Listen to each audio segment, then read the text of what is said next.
حاتم طائی کے مکمل واقعات۔ بسم اللہ الرحمن الرحیم۔ السلام علیکم۔ تمام تعریفیں اللہ کے لیے ہیں، ہم اس کی تعریف بیان کرتے ہیں، اسی سے مدد کے طلبگار ہیں اور اپنے گناہوں کی بخشش بھی مانگتے ہیں، نفسانی اور برے اعمال کے شر سے اسی کی پناہ چاہتے ہیں۔ جسے اللہ تعالی ہدایت عنایت کر دے اسے کوئی بھی گمراہ نہیں کر سکتا، اور جسے وہ گمراہ کر دے اس کا کوئی بھی رہنمان نہیں بن سکتا۔ میں گواہی دیتا ہوں کہ اللہ کے سوا کوئی معبود برحق نہیں، وہ تنہا ہے، اس کا کوئی شریک نہیں، اور میں یہ بھی گواہی دیتا ہوں کہ محمد صلی اللہ علیہ وآلہ وسلم اللہ کے بندے اور اس کے رسول ہیں۔ اللہ تعالیٰ آپ پر، آپ کی آل پر اور صحابہ کرام پر ڈھیروں درود و سلامتی نازل فرمائے، آمین۔ ناظرین، عربی زبان میں کسی کی سخاوت اور فیاضی بڑھا چڑھا کر بیان کرنی ہو تو کہا جاتا ہے کہ فلاں شخص حاتم سے بھی زیادہ سخی ہے۔ اردو میں بھی اسی طرح کہا جاتا ہے۔ اس سے اندازہ لگایا جا سکتا ہے کہ حاتم طائی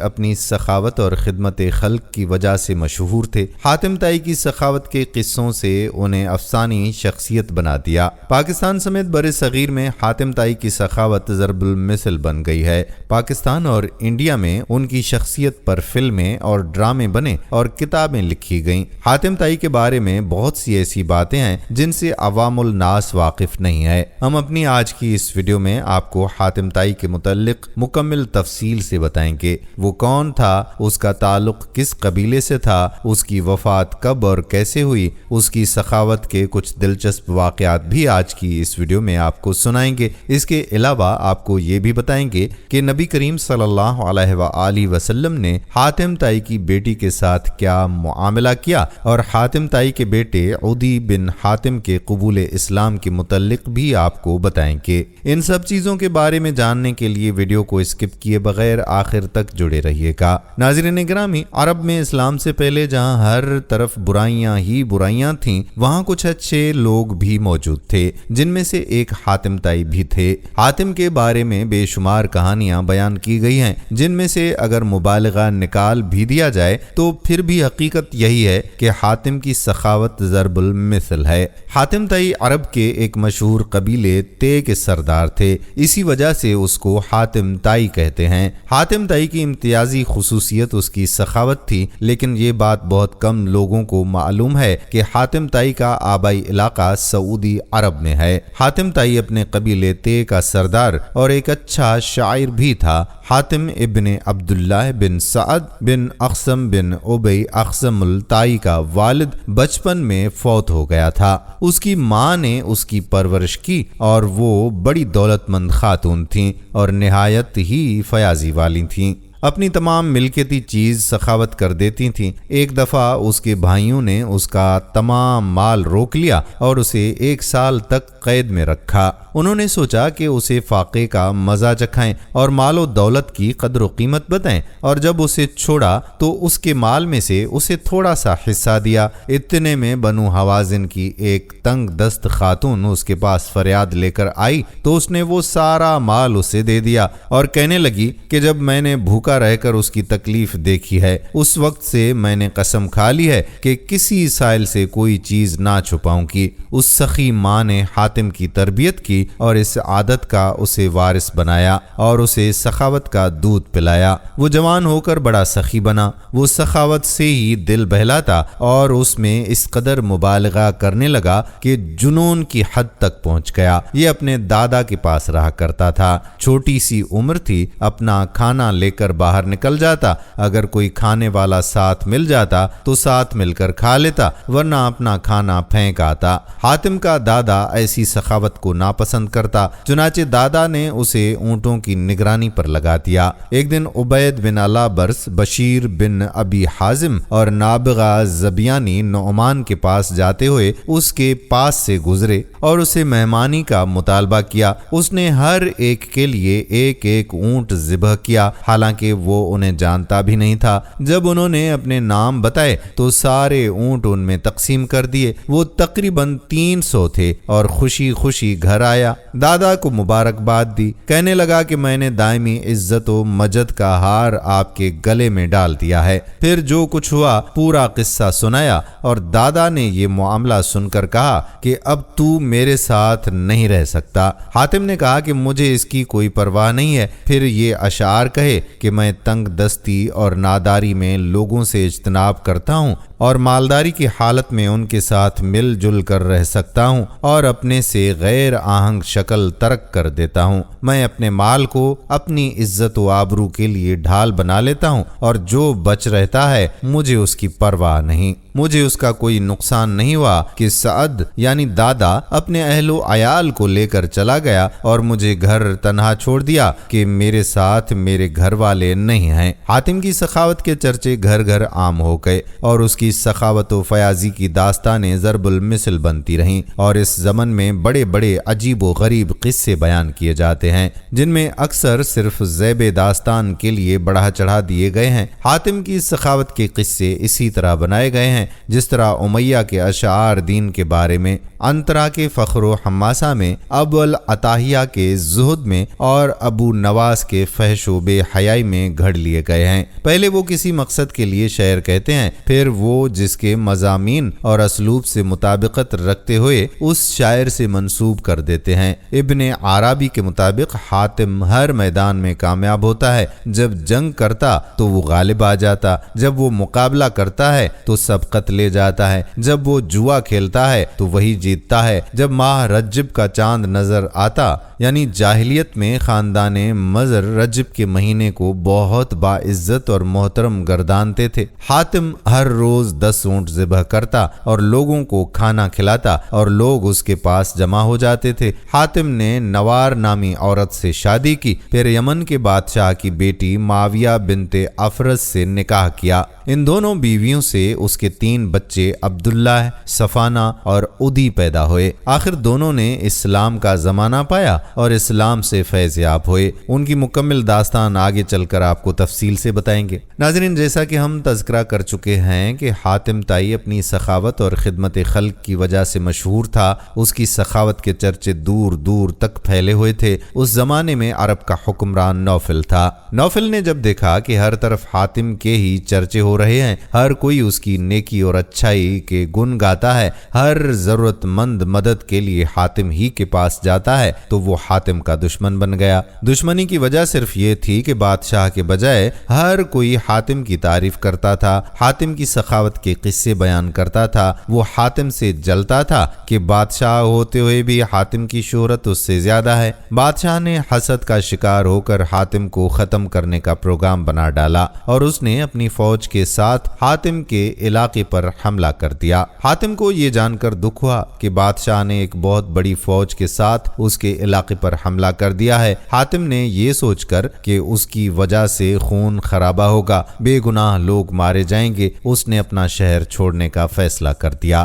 حاتم اپنا شہر چھوڑ کر پہاڑوں میں جا کر چھپ گیا۔ بادشاہ اپنی فوج کے ساتھ جب شہر میں داخل ہوا تو کسی نے اس کی فوج کا مقابلہ نہ کیا، کیونکہ حاتم طائی شہر چھوڑ کر چلا گیا تھا۔ بادشاہ نے حاتم کا تمام مال و اسباب لوٹ لیا۔ اس کے ساتھ ہی بادشاہ نے یہ اعلان کروا دیا کہ جو شخص حاتم کو ڈھونڈ کر لائے گا اس کو بہت بڑا انعام دیا جائے گا۔ حاتم نے پہاڑ کے ایک کوہ میں پناہ لے رکھی تھی۔ ایک روز اسی کوہ کے قریب ایک بوڑھا لکڑہارا اور اس کی بیوی لکڑیاں کاٹ رہے تھے۔ وہ بہت غریب تھے، مشکل سے اپنی زندگی بسر کر رہے تھے، روز روز کی محنت و مشقت سے تنگ آئے ہوئے تھے۔ لکڑہارے کی بیوی حسرت سے بولنے لگی کہ کاش ہمیں حاتم طائی ہاتھ لگ جائے تو ہم اسے بادشاہ کے حوالے کر کے انعام پا لیتے اور ہمیں روز روز کی اس مصیبت سے نجات مل جاتی۔ لکڑہارا کہنے لگا کہ فضول کی بات مت سوچ، ہماری ایسی قسمت کہاں کہ حاتم ہمارے ہاتھ لگ جائے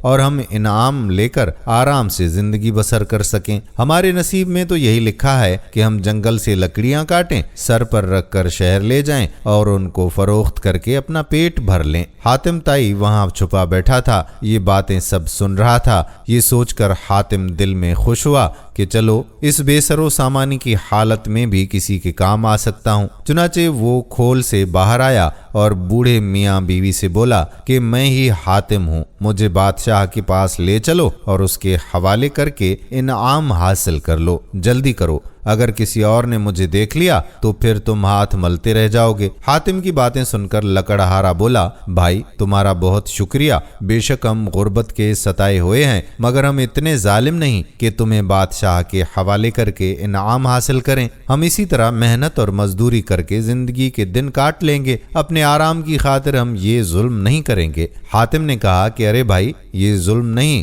تم مجھے زبردستی پکڑ کر تو نہیں لے جا رہے ہو، میں تو اپنی خوشی سے تمہارے ساتھ جانے کو تیار ہوں۔ میرے اوپر تمہارا یہ احسان ہوگا کہ تم مجھے نیکی اور خدمت کا موقع دے دو۔ حاتم نے ان کو آمادہ کرنے کی بہت کوشش کی، لیکن لکڑہارا کسی صورت نہ مانا۔ حاتم نے اس سے کہا کہ اگر تم میری بات نہیں مانتے تو میں خود بادشاہ کے پاس جاتا ہوں اور اسے بتاتا ہوں کہ اس بوڑھے نے مجھے چھپایا ہوا تھا، پھر بادشاہ تمہیں سزا دے گا۔ لکڑہارا اور حاتم اس بحث میں ہی مصروف تھے کہ کچھ اور لوگ حاتم کو تلاش کرتے ہوئے ادھر آ نکلے۔ انہوں نے حاتم تائی کو پہچان لیا اور اسے پکڑ کر بادشاہ کے پاس لے گئے۔ بوڑھا اور اس کی بیوی بھی ان لوگوں کے پیچھے پیچھے چل دیے۔ بادشاہ کے دربار میں پہنچ کر ہر شخص یہ دعویٰ کر رہا تھا کہ حاتم کو اس نے پکڑا ہے، وہی انعام کا مستحق ہے۔ بہت سارے دعوے داروں کی وجہ سے بادشاہ کے لیے فیصلہ کرنا مشکل ہو گیا تھا کہ حاتم کو پکڑنے والا کون ہے۔ آخر بادشاہ نے حاتم سے پوچھا، حاتم تم ہی بتاؤ کہ تمہیں کس نے پکڑا؟ حاتم نے کہا کہ مجھے پکڑنے والا لکڑہارا ہے، جو چپ چاپ پیچھے کھڑا ہے اور یہ تماشا دیکھ رہا ہے، باقی لوگ انعام کے لالچ میں جھوٹ بول رہے ہیں۔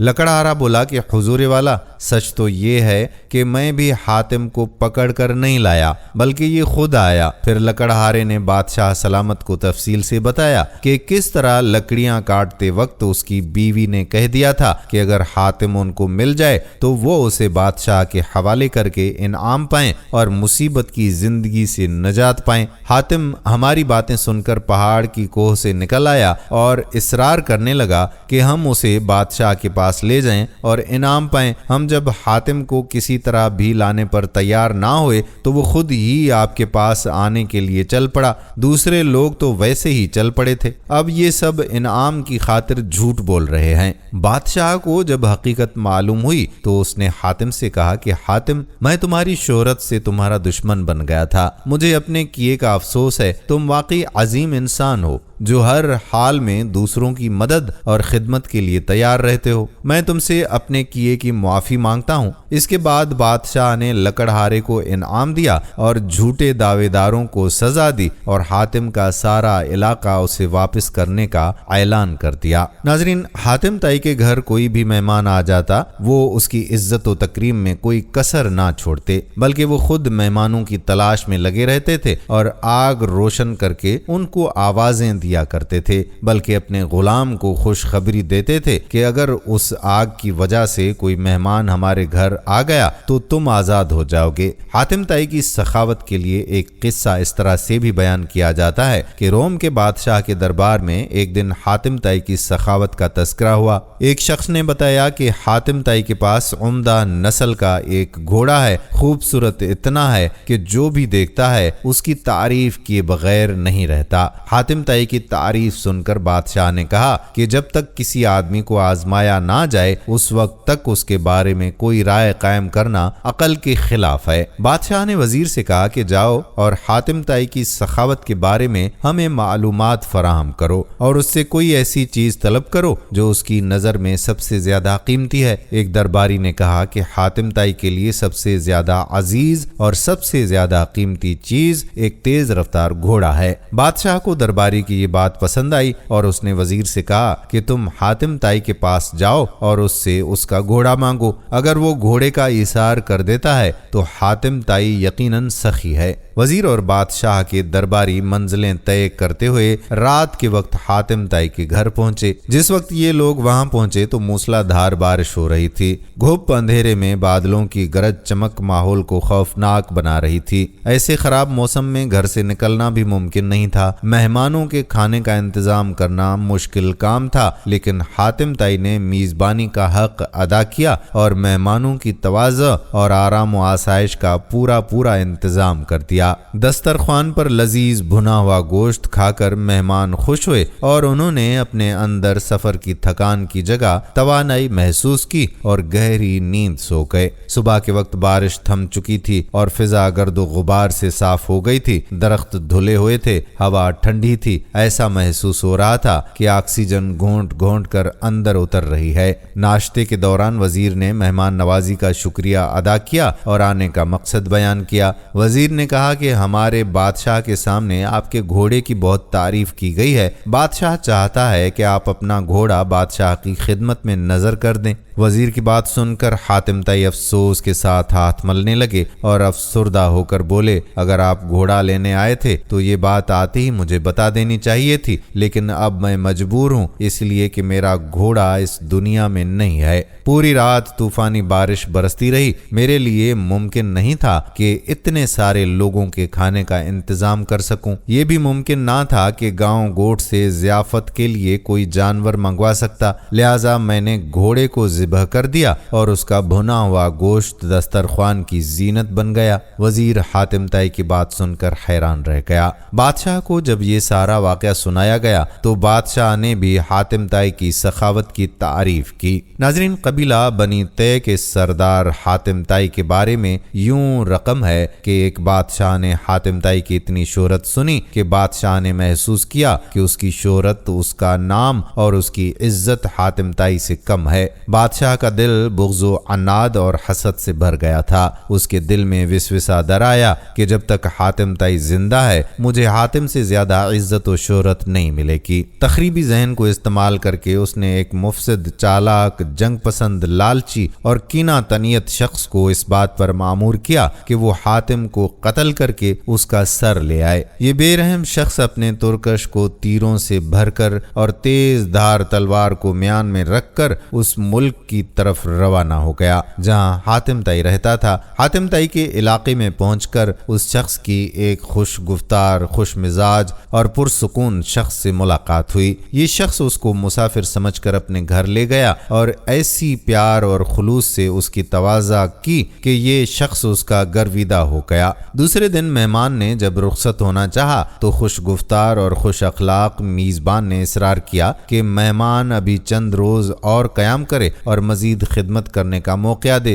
اس شخص کے دل میں میزبان کی تکریم اور بڑھ گئی۔ اس نے کہا کہ مجھے ایک ضروری کام درپیش ہے، اس لیے میں زیادہ دن نہیں ٹھہر سکتا۔ میزبان نے کہا کہ آپ مجھے وہ کام بتا دیں، شاید میں بھی آپ کی کچھ مدد کر سکوں۔ اس رہزن نے رازداری سے کہا کہ بادشاہ نے مجھے حاتم کو مارنے کا حکم دیا ہے، اس کے سر پر بہت بڑا انعام مقرر کر دیا ہے، اگر آپ حاتم تائی کو جانتے ہیں تو مجھے اس کا پتہ بتا دیں۔ یہ سن کر میزبان مسکرایا اور خندہ پیشانی کے ساتھ جھک کر کہا، میں حاتم تائی ہوں، آپ اپنا کام شوق سے پورا کر سکتے ہیں، کیونکہ اگر یہ کام اسی وقت نہ ہوا تو لوگ مزاحمت کریں گے اور آپ انعام سے محروم رہ جائیں گے۔ حاتم کی بات سن کر وہ آدمی اپنے میزبان کے پیروں میں گر گیا۔ اس نے اپنی تلوار اور تیروں سے بھرا ہوا ترکش پھینک دیا اور کہا کہ ایسے معزز سردار کے جسم پر پھول مارنا بھی گناہ عظیم ہے۔ ناظرین، سخاوت اللہ اور اس کے رسول حضرت محمد صلی اللہ علیہ وآلہ وسلم کو بہت پسند ہے۔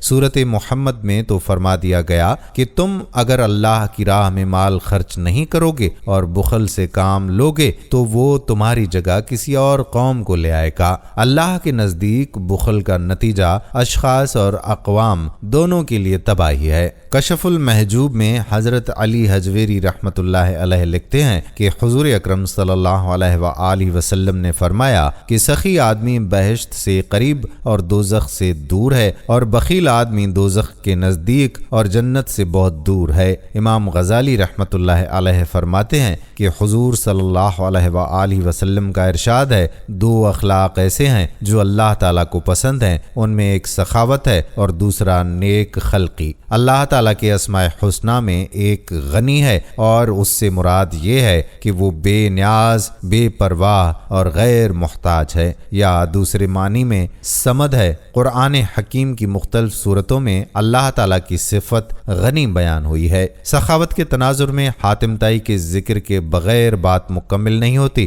جو اپنے وقت کا نہایت بہادر و دلیر شخص تھا اور ساتھ ہی ساتھ ایک عظیم اور بے مثال سخی بھی تھا۔ تاریخ میں اس کا یہ واقعہ بہت مشہور ہے کہ کسی نے حاتم طائی سے پوچھا کہ کیا کبھی ایسا ہوا کہ کوئی شخص سخاوت میں آپ پر سبقت لے گیا ہو؟ حاتم طائی نے جواب دیا کہ ہاں، ایک مرتبہ مجھے قبیلہ تے کے ایک یتیم کے گھر ٹھہرنے کا موقع ملا۔ اس کے پاس 10 بکریاں تھیں۔ اس نے میری مہمانی کی خاطر ایک بکری ذبح کی اور دسترخوان پر میرے آگے اس کا مغز پیش کیا۔ مجھے وہ بہت لذیذ لگا اور میں نے کھاتے ہی کہا، واللہ یہ کس قدر لذیذ ہے۔ یتیم لڑکے نے جب میری زبان سے یہ الفاظ سنے تو اس نے ایک ایک کر کے ساری بکریوں کو ذبح کر کے ان کا مغز میرے آگے پیش کر دیا۔ مجھے اس کا علم نہیں تھا کہ میری خاطر اپنی ساری بکریاں ذبح کر دی ہیں۔ جب میں واپسی کے لیے اس کے گھر سے نکلا تو میری نگاہ گھر کے ارد گرد پھیلے خون پر پڑی۔ میں نے اس یتیم سے مخاطب ہو کر کہا کہ تم نے ان ساری بکریوں کو کیوں ذبح کر ڈالا؟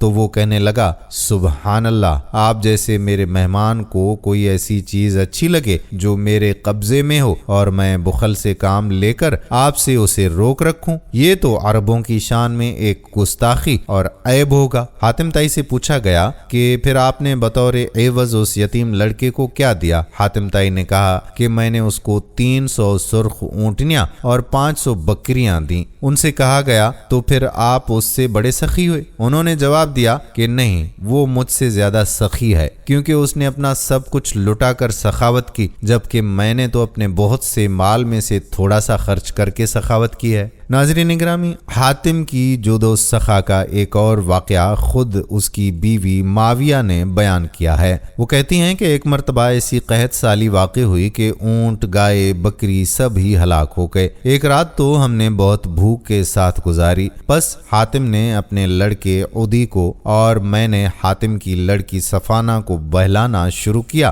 یہاں تک کہ وہ دونوں بھوک ہی سے سو گئے۔ پھر حاتم نے باتوں باتوں میں مجھے بہلانا شروع کیا تاکہ میں بھی سو جاؤں۔ حاتم کی بے قراری اور رنج کشی دیکھ کر مجھے بہت ترس آیا اور میں خاموش ہو گئی تاکہ وہ بھی سو جائے اور خیال کرے کہ میں سو گئی۔ چنانچہ حاتم نے مجھے کئی بار کہا کہ سو گئی، میں نے جواب نہیں دیا، بس وہ خاموش ہو گیا۔ کچھ دیر کے بعد خیمے کے سامنے سے کوئی آتا ہوا نظر آیا۔ حاتم نے سر اٹھا کر دیکھا کہ ایک عورت ہے جو یہ کہہ رہی ہے کہ ابو سفیانہ، میں تیرے پاس بھوکے پیاسے بچوں کو چھوڑ کر آئی ہوں۔ حاتم نے کہا کہ اپنے بچوں کو میرے پاس لے آ، بخدا میں ان کو سیر کر دوں گا۔ حاتم کی بیوی کہتی ہیں کہ میں نے فوراً اٹھ کر کہا، حاتم کس چیز کے ساتھ سیر کرے گا جبکہ خود تیرے بچے بھوک کی وجہ سے بلبلا کے سوئے ہوئے ہیں؟ پس حاتم نے اٹھ کر اپنے گھوڑے کو ذبح کر ڈالا اور آگ روشن کر کے اس عورت کو ایک چھری دے کر کہا کہ اس کے گوشت کو بھون کر تو بھی کھا اور بچوں کو بھی کھلا، اور مجھے کہا کہ تو اپنے بچوں کو جگا دے۔ میں نے بچوں کو بیدار کیا۔ حاتم نے کہا، خدا کی قسم، یہ بڑی کمینگی ہے کہ تم لوگ کھاتے رہو اور اہل محلہ کی حالت بھوک کی وجہ سے تم جیسی ہو۔ پس حاتم نے محلے میں گھر گھر جا کر اعلان کر دیا اور اہل محلہ سب جمع ہو گئے اور سب نے پیٹ بھر کر کھا لیا، مگر حاتم چادر میں لپٹ کر ایک کونے میں بیٹھا رہا اور ایک بوٹی تک نہیں چکھی، یہاں تک کہ گھوڑے کا گوشت سب ختم ہو گیا۔ ناظرین، حاتم طائی ایسے اعلیٰ اخلاق کا مالک تھا جس کی نظیر زمانہ جاہلیت میں نہیں ملتی ہے۔ وہ نہایت خاموش طبع، نرم دل اور حد درجہ با مروت تھا۔ اس سلسلے میں وہ کہتا ہے کہ میری عمر کی قسم، میں نے کتنے اکلوتے بیٹوں کو پناہ دی، پھر نہ انہیں قتل کیا اور نہ قید کیا، اور میں نے کبھی اپنے چچا زاد پر ظلم نہیں کیا کہ میرے بھائی موجود ہوں اور اس کے بھائیوں کو زمانے نے ختم کر دیا ہو۔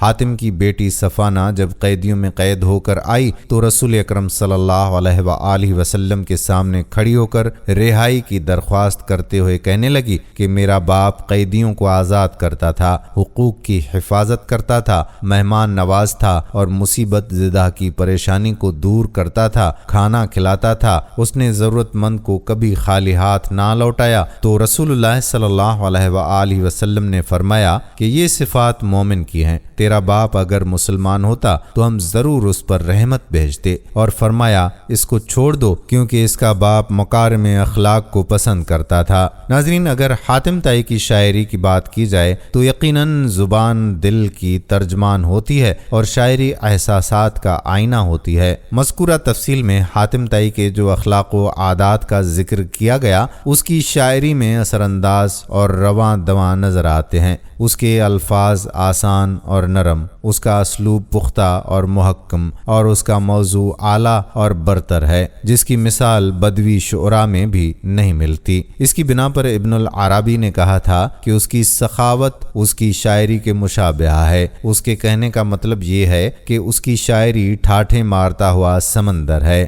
جس میں جود و سخاوت اور اس کے متعلق ملامت کرنے کے موضوعات پر امثال و حکم کا بیش بہا خزانہ جوش مارتا رہتا ہے۔ اس میں لافانی شہرت اور دائمی ذکر کا تذکرہ بہت خوبصورت انداز میں اختلاف اور تضاد نظر آتا ہے۔ وہ اس لیے کہ اس کے کلام میں بہت سا ایسا کلام داخل کر دیا گیا جو غلط طور پر اس سے منسوب کر دیا گیا۔ یہ دوسرے طبقے کا شاعر ہے۔ اس کا مجموعہ کلام دیوان کی شکل لندن اور بیروت سے شائع ہو چکا ہے۔ اگر حاتم طائی کی وفات کا تذکرہ کیا جائے تو وہ 578 عیسوی میں اس دار فانی سے رخصت ہو گیا۔ ہمارے سید و مولا حضرت محمد مصطفیٰ صلی اللہ علیہ وآلہ وسلم کے دعوی نبوت سے 33 سال قبل حاتم طائی فوت ہو گیا اور رسول اللہ صلی اللہ علیہ وآلہ وسلم کا زمانہ نہ پا سکا۔ اگر وہ زندہ رہتا تو دیکھتا کہ اس شے عرب کے جود و سخا کی بارش کسی ایک علاقے پر نہیں بلکہ ساری دنیا اور ہر مذہب و ملت کے لیے تھی کہ وہ رحمت للعالمین بن کر آئے تھے، اور ان کی سخاوت اپنا نام روشن کرنے کے لیے نہیں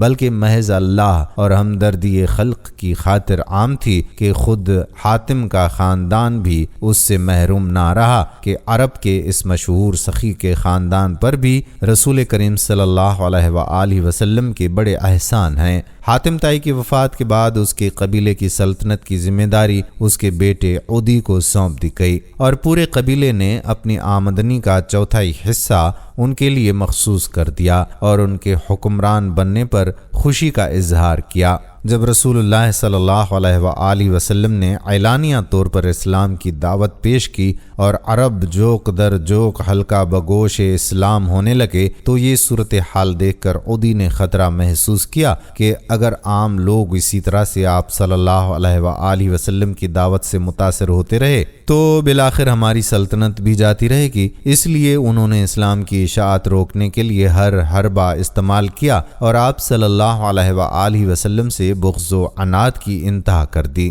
آپ صلی اللہ علیہ وآلہ وسلم سے عداوت کا یہ سلسلہ 20 سال تک جاری رہا۔ بعد میں عدی بن حاتم اسلام قبول کر کے حضور کریم صلی اللہ علیہ وآلہ وسلم کے پاس آ کے دست مبارک پر مسلمان ہوئے، جو 9 ہجری کا زمانہ بتایا جاتا ہے۔ ابتدا میں وہ عیسائی تھے جبکہ اسلام کو عیسائیت کا رقیب سمجھتے تھے، جبکہ سردار ہونے کی وجہ سے حضور اکرم صلی اللہ علیہ وآلہ وسلم کا اقتدار ان کی آنکھوں میں کھٹکتا تھا۔ ان کی سازش سے یمن کے قبیلہ تے نے بغاوت کی۔ حضرت علی علیہ السلام ان دنوں یمن کے گورنر تھے۔ انہوں نے بغاوت کو ختم کیا اور بغاوت کے لیڈروں کو گرفتار کر کے مدینہ بھیج دیا۔ ان میں عدی کی بہن صفانہ بنت حاتم بھی تھی۔ وہ بھی حضور نبی کریم صلی اللہ علیہ وآلہ وسلم کے سامنے پیش ہوئیں تو انہوں نے کہا کہ میں سخی حاتم طائی کی بیٹی ہوں۔ میرا باپ بھوکوں کا پیٹ بھرتا تھا، غریبوں پر رحم کرتا تھا۔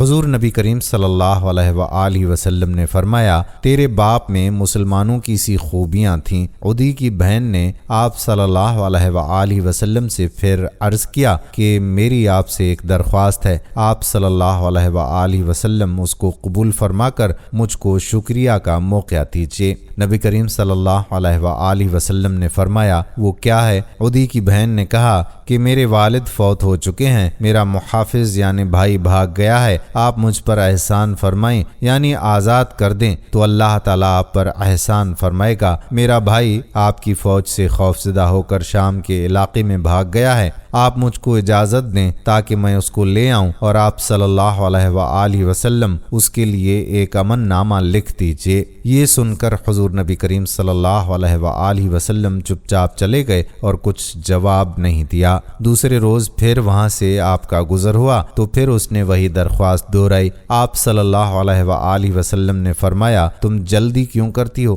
جب تمہارے علاقے سے کوئی آئے گا جس پر تم کو اعتماد ہو اس کے ساتھ چلی جانا۔ چنانچہ چند دنوں بعد ان کے رشتہ داروں میں سے چند اشخاص آ گئے۔ عدی کی بہن کہتی ہے کہ میں نے نبی کریم صلی اللہ علیہ وآلہ وسلم سے عرض کیا کہ میرے رشتہ داروں میں سے ایسے لوگ آ گئے ہیں جن پر مجھ کو اعتماد ہے۔ یہ سن کر آپ صلی اللہ علیہ وآلہ وسلم نے میرے لیے کپڑے کے جوڑے بھیج دیے اور پھر میرے لیے زاد راہ اور سواری مہیا فرمائی۔ میں اپنے قرابت داروں کے ساتھ بھائی کے پاس پہنچ گئی۔ عدی فرماتے ہیں کہ میں اپنے بال بچوں میں بیٹھا ہوا تھا کہ دور سے مجھ کو چند سواریاں نظر آئیں۔ وہ دیکھتا کیا ہوں کہ میری بہن ہے، ابھی سواری سے اتری بھی نہ تھی کہ مجھ کو برا بھلا کہنا شروع کیا کہ تو بڑا ظالم ہے، قاطع رحم ہے، اپنے بال بچوں کو اٹھا کر لے گیا اور بہن کو یہاں چھوڑ گیا۔ چونکہ باتیں سچ تھیں اور میرے پاس کوئی عذر بھی نہیں تھا، میں بہت شرمندہ ہوا۔ میں نے کہا کہ مجھ کو معاف کر دے۔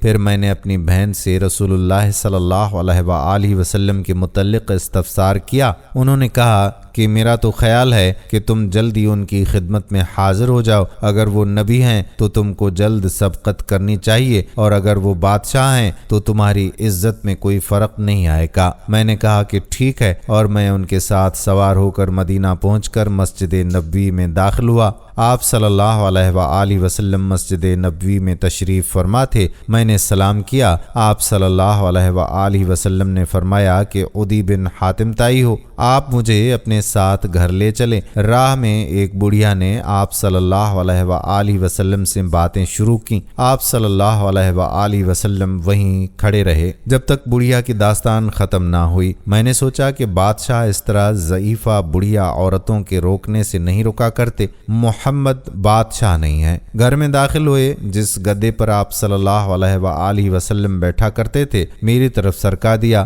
گدا ایک ہی تھا۔ میں نے عرض کیا کہ نہیں آپ اس پر بیٹھیے۔ فرمایا نہیں آپ بیٹھیں۔ چنانچہ میں گدی پر بیٹھ گیا اور رسول اللہ صلی اللہ علیہ وآلہ وسلم زمین پر بیٹھ گئے۔ اب مجھے یقین ہو گیا کہ آپ بادشاہ ہرگز نہیں ہیں۔ بیٹھتے ہی فرمایا کہ عدی تم رکوسی ہو؟ واضح رہے کہ رکوسی عیسائیوں کا ایک فرقہ تھا۔ میں نے جواب دیا کہ ہاں۔ پھر فرمایا تم اپنی قوم سے پیداوار اور مال غنیمت لیتے ہو؟ میں نے کہا جی ہاں۔ حضور صلی اللہ علیہ وآلہ وسلم نے فرمایا کہ یہ تمہارے دین کے تو خلاف ہے۔ عدی نے کہا کہ بے شک۔ اب میں نے دل میں سوچا کہ ہو نہ ہو یہ نبی ہیں۔ پھر آپ صلی اللہ علیہ وآلہ وسلم نے فرمایا اے عدی تم کو یہ امر مانے ہوا کہ مسلمان نہایت مفلس، قلاش اور غریب ہیں۔ عدی وہ وقت آنے والا ہے کہ مسلمانوں کے پاس اتنا مال آئے گا کہ کوئی زکوٰۃ لینے والا نہیں ملے گا۔ اے عدی شاید تم کو یہ چیز مانے ہے کہ مسلمانوں کے مقابلے میں بڑی بڑی زبردست سلطنتیں ہیں، دشمنوں کے پاس بے شمار فوجیں اور وہ ہر طرح کے ہتھیاروں سے مسلح ہیں۔ عدی وہ وقت آنے والا ہے کہ مسلمانوں کی سلطنت اتنی وسیع ہو جائے گی اور ایسا زبردست انتظام ہوگا کہ ایک عورت تنہا قادسیہ سے چلے گی اور خوفناک جنگلوں کو طے کرتی ہوئی مدینہ میں داخل ہو جائے گی۔ عدی شاید تم کو یہ مانے ہے کہ سردست مسلمانوں کی سلطنت بہت تھوڑی ہے۔ عدی خدا کی قسم ایک ایک وقت آنے والا ہے کہ اسلامی فوجیں کسرا جیسی سلطنت کو پاش پاش کر ڈالیں گی۔ عدی، کیا ابھی وہ وقت نہیں آیا کہ تم پڑھو اللہ اکبر، اللہ بہت بڑا ہے؟ حضرت عدی رضی اللہ تعالی عنہ کہتے ہیں کہ یہ تقریر سن کر میں اسی وقت مسلمان ہو گیا اور حضور صلی اللہ علیہ وآلہ وسلم کا چہرہ خوشی سے چمک اٹھا۔ یہی حضرت عدی رضی اللہ تعالی عنہ جو حاتم طائی مشہور سخی کے صاحبزادے ہیں، فرماتے ہیں کہ حضور صلی اللہ علیہ وآلہ وسلم نے اس وقت جو 3 امور بیان فرمائے وہ میں نے خود اپنی آنکھوں سے دیکھ لیا، جبکہ تیسری بات بھی پوری ہوگی انشاءاللہ۔ نمبر 1، میرے سامنے کسرا کی زبردست سلطنت پاش پاش ہو گئی۔ نمبر 2، میری آنکھوں کے سامنے قادسیہ سے ایک عورت تن تنہا خطرناک جنگلوں کو طے کرتی ہوئی صحیح سلامت مدینہ طیبہ پہنچ گئی۔ مجھے یقین ہے کہ تیسری بات بھی پوری ہوگی، چنانچہ یہ تیسرا امر حضرت عمر بن عبدالعزیز رحمۃ اللہ علیہ کے دور خلافت میں پورا ہوا کہ لوگوں کو زکوٰۃ لینے والا نہیں ملتا تھا۔ 13 ہجری میں جب حضرت عمر فاروق نے عراق کی فتوحات کی تکمیل کے لیے تمام ممالک محروسہ سے فوجیں طلب کیں تو عدی بن حاتم بھی اپنے قبیلے کے آدمیوں کو لے کر شرکت جہاد کے لیے پہنچے اور امیر عسکر مسنی کے ساتھ ہیرا کے معرکے میں شریک ہوئے۔ اس معرکے میں مسلمانوں کو کامیابی ہوئی اور ایرانیوں نے شکست کھائی۔ اس کے بعد نہر مسنی پر صف آرائی ہوئی، اس میں بھی عدی شریک تھے اور ایرانی ناکام رہے۔ اس کے بعد جسر کے معرکے میں شرکت کی، اس میں مسنی کی غلطی سے مسلمانوں کو شکست ہوئی۔ اس سلسلے کی سب سے بڑی جنگ قادسیہ میں بھی عدی بن حاتم نے داد شجاعت دکھائی۔ سب سے آخر میں کوسی اور مدائن پر فوج کشی ہوئی، اس میں بھی ہمراہ اور مدائن کے فاتحین میں تھے۔ ان کے سامنے کسرا کا خزانہ مسلمانوں کے قبضے میں آیا اور انہوں نے اپنی آنکھوں سے حضرت صلی اللہ علیہ وآلہ وسلم کی پیشگوئی کی تصدیق دیکھ لی۔ ان فتوحات کے علاوہ تستر اور نہاوند کے معرکوں میں بھی شریک تھے۔ شام کی فتوحات میں بھی خالد بن ولید کے ہمراہ تھے۔ غرض اس عہد کی اکثر لڑائیوں میں انہوں نے شرکت کی سعادت حاصل کی۔ ایک مرتبہ حضرت عدی عمر فاروق کے زمانہ میں مدینہ آئے اور ان سے مل کر پوچھا کہ آپ نے مجھے پہچانا؟ فرمایا پہچانا کیوں نہیں، تم اس وقت ایمان لائے جب لوگ کفر میں مبتلا تھے، تم نے اس وقت حق کو پہچانا جب لوگ دھوکہ دے رہے تھے، اور تم اس وقت آئے جب لوگ پیٹھ پھیر رہے تھے۔ سب سے پہلا صدقہ جس نے رسول اللہ صلی اللہ علیہ وآلہ وسلم کے اصحاب کے چہروں کو بشاش کیا تمہارے قبیلہ طے کا تھا۔ حضرت عثمان کے طرز عمل سے عدی کو اختلاف تھا، اس لیے ان کے زمانے میں بالکل خاموش رہے۔ حضرت عثمان کی شہادت کے بعد حضرت علی علیہ السلام اور بعض دوسرے اکابر میں اختلاف ہوا تو عدی نے حضرت علی کی نہایت پرجوش حمایت کی، چنانچہ جنگ جمل میں آپ کے ساتھ تھے، شام کے اسلامی لشکروں میں شامل رہے اور عراق کی فتح میں شامل تھے، اور بعد میں جنگ جمل اور جنگ صفین میں بھی مولا علی علیہ السلام کی جانب سے شرکت کی۔ جنگ یرموک میں 60,000 رومی افواج کے مقابلے میں حضرت خالد بن ولید رضی اللہ تعالی عنہ نے محض 60 مسلمانوں کو منتخب کر کے کھڑا کیا اور جنگ جیتی۔ ان 60 افراد میں حضرت عدی بن حاتم بھی شامل تھے۔ عدی بن حاتم رضی اللہ تعالی عنہ بھی اپنے باپ حاتم کی طرح بہت ہی سخی تھے۔ حضرت امام احمد ناقل ہیں کہ کسی نے ان سے 100 درہم کا سوال کیا تو یہ خفا ہو گئے اور کہا کہ تم نے فقط 100 درہم ہی مجھ سے مانگا، تم نہیں جانتے کہ میں حاتم کا بیٹا ہوں، خدا کی قسم میں تم کو اتنی حقیر رقم نہیں دوں گا۔ یہ بہت ہی شاندار صحابی ہیں۔ خلافت صدیق اکبر میں جب بہت سے قبائل نے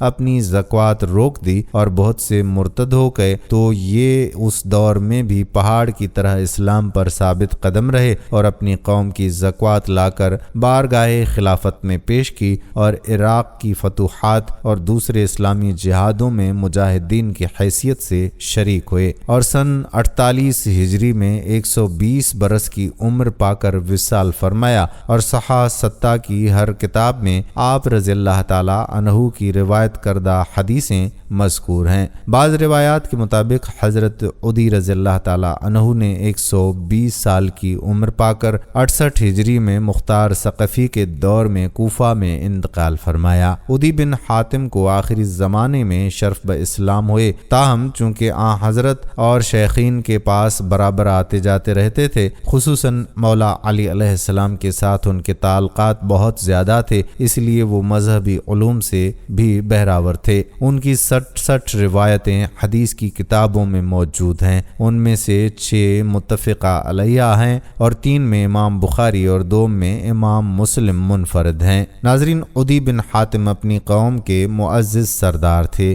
رسول کریم صلی اللہ علیہ وآلہ وسلم نے بھی ہمیشہ ان سے محبت اور عزت کا سلوک فرمایا۔ وہ خود رسول اللہ صلی اللہ علیہ وآلہ وسلم کی شفقت اور احترام کا یہ ذکر بھی کیا کرتے تھے کہ میں جب بھی آپ صلی اللہ علیہ وآلہ وسلم کی مجلس میں حاضر ہوا، آپ نے ہمیشہ میرے لیے مجلس میں کشادگی پیدا کر کے جگہ بنائی یا جنبش فرمائی تاکہ جگہ پیدا ہو۔ ایک روز آپ صلی اللہ علیہ وآلہ وسلم کسی گھر میں تشریف فرما تھے جو آپ کے صحابہ سے بھرا ہوا تھا۔ جو ہی آپ کی نظر مجھ پر پڑی تو آپ نے میرے لیے کشادگی پیدا کی اور میں آپ کے پہلو میں جا کر بیٹھ گیا۔ معلوم ہوتا ہے کہ حاتم طائی کی سخاوت کی نیکی اور ادا اللہ تعالیٰ کو بھی ایسی پسند آئی کہ ان کی اولاد کو اسلام کی نعمت سے مالا مال فرما دیا اور وہ رسول کریم صلی اللہ علیہ وآلہ وسلم کے احسانات کے مورد ٹھہرے۔ اس سب سے معلوم ہوتا ہے کہ سخاوت اللہ اور اس کے رسول صلی اللہ علیہ وآلہ وسلم کو بہت پسند ہے اور یہ انبیاء کرام علیہم السلام کی سنت بھی ہے۔ اللہ پاک ہم سب کو اس سنت کو زندہ رکھنے کی ہمت اور توفیق عطا فرمائے، آمین۔